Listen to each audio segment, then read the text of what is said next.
किन्हू जाना उनके बारे में बोली तो खुलेआम आज बोलत नहीं, कबो ना बोलत नहीं तो के फाड़ देम। किन्हू जाना होई। तो भाई वीडियो देख के तब पता लागिए गई होखी कि केकरा के काई कह तारन आखिर के हवन। ना पता होगी तो हम बताए तन कि के हवन। पवन सिंह के जौन गाना के मिक्सिंग करेला चाहे गाना के जौन म्यूजिक बनावेले उहे प्रियांशु सिंह हवन। अच्छा आई केकरा के बोला तारे ई तो शायद पता लाग गई होगी। ना तो ये वीडियो में हम आखिर बताओ तानी कि केकरा के का कहे के चाहता रहे।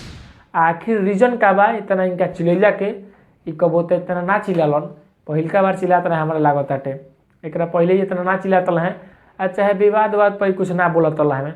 ई पहिलका बार चिल्लाता रहे आ पहिलका बार चिलैला के वजह का बा भाई जाना है वीडियो में। अबे जल्दी बोल, कल सुबह पनवेल निकलना है।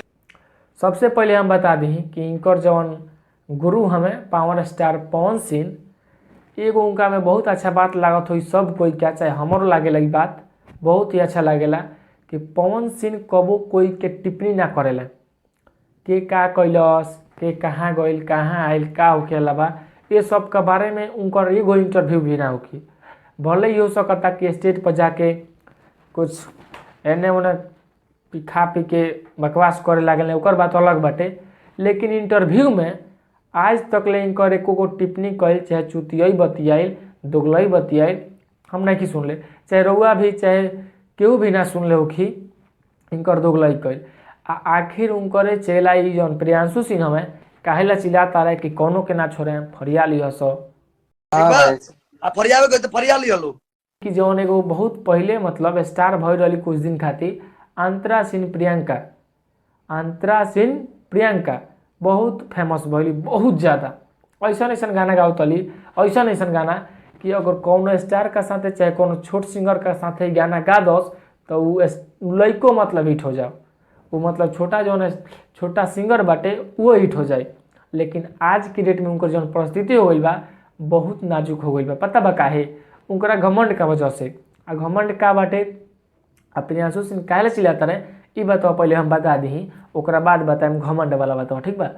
प्रियांशु सिंह एला चिल्लाता रहे कि इनकर गुरु जौन बारे इनकर चाचा कहलन कबो भैया कहले अपना पवन सिंह के ई कहलन चाचा चाहे भैया आ उनका के अपन लड़का माने ये अपना खुद मुँह से कहता रहे कुत्ता बिलाई के भैया हो तारे भाग चिल्लाता रहे से कि अंतरा सिंह प्रियंका जौन बारी इनकरा गुरु के बारे में जौन की पवन सिंह पावर स्टार पवन सिंह बारे उनकरा बारे में ही कुछ गलत बोल देले बारी। जैसे कोनो बात होत प कि वो ऐसा हमें तो ऐसा हमें चाहे गाना ना गवावेले अब तो इनके साथे कोनो स्टार के गाने नहीं खियावत।